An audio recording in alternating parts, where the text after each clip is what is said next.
heures de formation minimum par an pour les infirmières et les infirmiers. Donc ça, c'est l'obligation dont on parle régulièrement. Maintenant, la question, c'est où se trouve ce chiffre? Vous le savez, ça fait quand même déjà depuis un certain temps. Je vous dis oui, j'entends le même chiffre que vous, mais je n'ai pas encore trouvé l'arrêté royal dans lequel ça se trouve. Alors, ici, je vais vous présenter l'avis du CEFAI, un avis qui a été transmis en 2022. Donc, le CEFAI, c'est quoi? C'est le Conseil fédéral de l'art infirmier. Il donnait un avis dans le cadre de la loi du 22 avril 2019, donc c'est-à-dire la loi qualité qui intègre la dynamique du portfolio.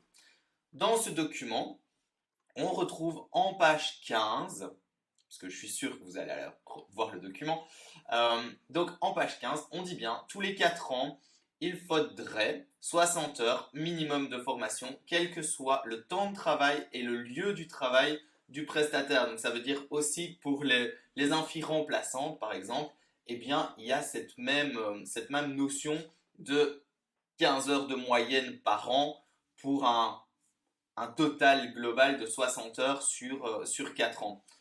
Donc, je répète, le CEFAI a donné un avis consultatif à la demande, à la demande du politique, à la demande de monsieur Van den Broek. De mon côté, je n'ai pas encore retrouvé la retranscription de ce chiffre qui était une proposition.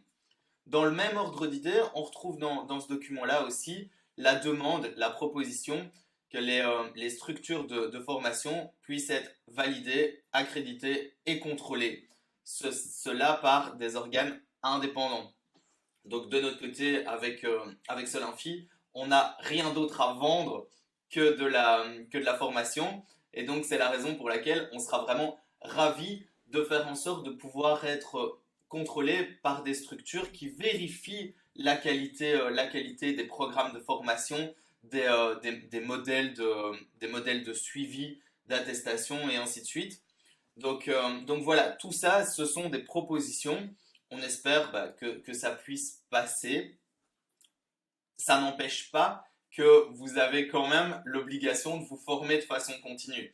Juste actuellement, le chiffre proposé, à mon sens, n'est pas encore arrêté, entre guillemets. Mais si jamais vous avez un problème pénal sur un soin qui s'est mal passé, on vous demandera quand même de démontrer votre formation continue pour éviter d'avoir votre responsabilité engagée de façon importante. Voilà, donc s'il vous plaît, formez-vous aussi pour les bonnes raisons, pour éviter d'avoir des soucis, pour vous faire valoriser, pour être reconnu, pour augmenter la technicité des soins que vous pourriez avoir, entre autres en soins à domicile. Donc ça, ce sont des bonnes raisons de se former. Et puis après, comme pour le reste, on est encadré par une série de réglementations. Ça en fait partie.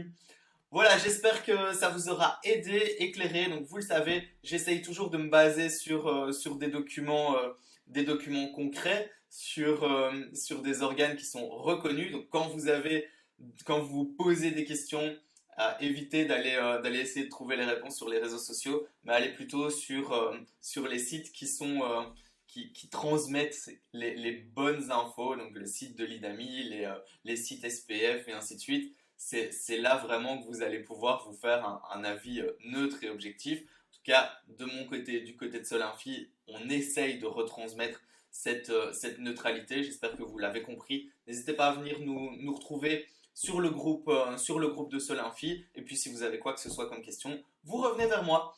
Voilà, je vous souhaite une super belle journée et je vous dis à très bientôt. Salut, salut!